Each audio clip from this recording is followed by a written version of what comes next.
এই ভিডিওটি আমাদের একটি সম্পূর্ণ ভ্রমণ অভিজ্ঞতার গল্প, যেখানে আমি এবং আমার অফিস কলিগ তামিম ভাই, ইঞ্জিনিয়ার আরিফুল ইসলাম নয়ন, মনিরুজ্জামান মনির, রফিকুল ইসলাম বাবু, আমিনুল ইসলাম এবং সেই সাথে রাজীব ভাই সহ টাঙ্গাইলের ধনবাড়ি ও মধুপুর ঘোরার একদিনের জন্য একটা প্ল্যান করি। আমাদের এই ভ্রমণের মূল উদ্দেশ্য ছিল টাঙ্গাইলের ঐতিহ্য, প্রাকৃতিক সৌন্দর্য এবং স্থানীয় সংস্কৃতিকে কাছ থেকে দেখা এবং বাস্তব অভিজ্ঞতা অর্জন করা। সেই লক্ষ্য নিয়েই আমরা একসাথে যাত্রা শুরু করি। ভ্রমণের প্রথম অংশে আমরা পৌঁছে যাই মধুপুর অঞ্চলে, যা বাংলাদেশের অন্যতম পরিচিত আনারস উৎপাদনকারী এলাকা হিসেবে বিখ্যাত।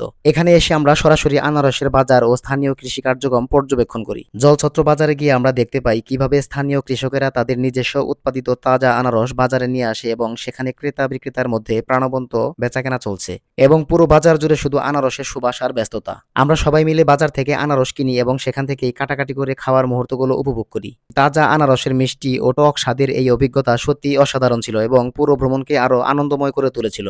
যদিও আমাদের পরিকল্পনায় মধুপুর জাতীয় উদ্যান, রাবার বাগান এবং বিভিন্ন ফলের বাগান ঘুরে দেখার কথা ছিল, কিন্তু সময় স্বল্পতা এবং বিকেল হয়ে যাওয়ার কারণে সেসব জায়গার ভিডিও ধারণ করা সম্ভব হয়নি। তবে আমরা পুরো এলাকা ঘুরে মধুপুরের প্রাকৃতিক পরিবেশ, স্থানীয় জীবনযাত্রা এবং কৃষিভিত্তিক সংস্কৃতি কাছ থেকে অনুভব করার সুযোগ পেয়েছি। এরপর আমরা রওনা দিই ধনবাড়ির উদ্দেশ্যে, যেখানে আমাদের পরবর্তী গন্তব্য ছিল ঐতিহ্যবাহী ধনবাড়ি জমিদার বাড়ি এবং শাহী জামে মসজিদ। ধনবাড়ি এসে আমরা প্রায় 700 বছরের পুরনো ঐতিহাসিক জমিদার বাড়ি পরিদর্শন করি, যা টাঙ্গাইল অঞ্চলের ইতিহাস ও ঐতিহ্যের একটি গুরুত্বপূর্ণ নিদর্শন হিসেবে পরিচিত।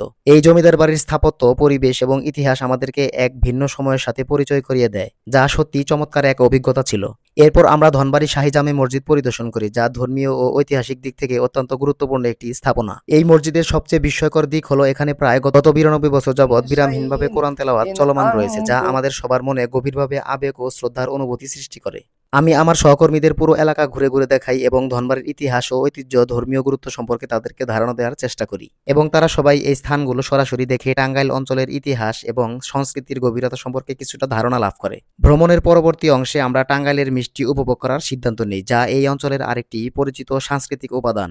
পরে ধনবাড়ির সূর্যকান্তর মিষ্টির দোকানে গিয়ে সবাই নিজেদের পছন্দ মতো মিষ্টি কিনে খায় এবং টাঙ্গাইলের বিখ্যাত মিষ্টির স্বাদ উপভোগ করে।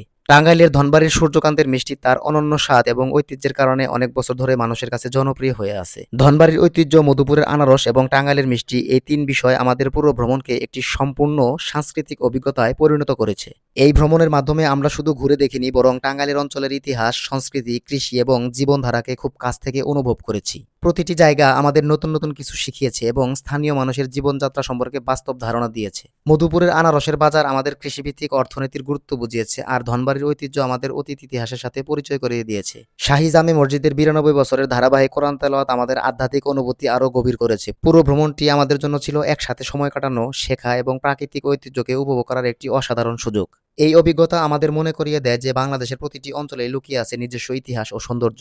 টাঙ্গাইলের এই ভ্রমণ আমাদের জন্য শুধুমাত্র একটি সফর ছিল না, বরং এটি স্মরণীয় শিক্ষা ও অভিজ্ঞতার অংশ হয়ে থাকবে। আমরা আজকে একসাথে যে সময়টা কাটিয়েছি তা ভবিষ্যতের জন্য একটি সুন্দর স্মৃতি হয়ে রয়ে যাবে। স্থানীয় মানুষের আন্তরিকতা, বাজারের প্রাণচাঞ্চল্য এবং ঐতিহ্যবাহী স্থাপনাগুলো আমাদের ভ্রমণকে আরও অর্থবহ করেছে।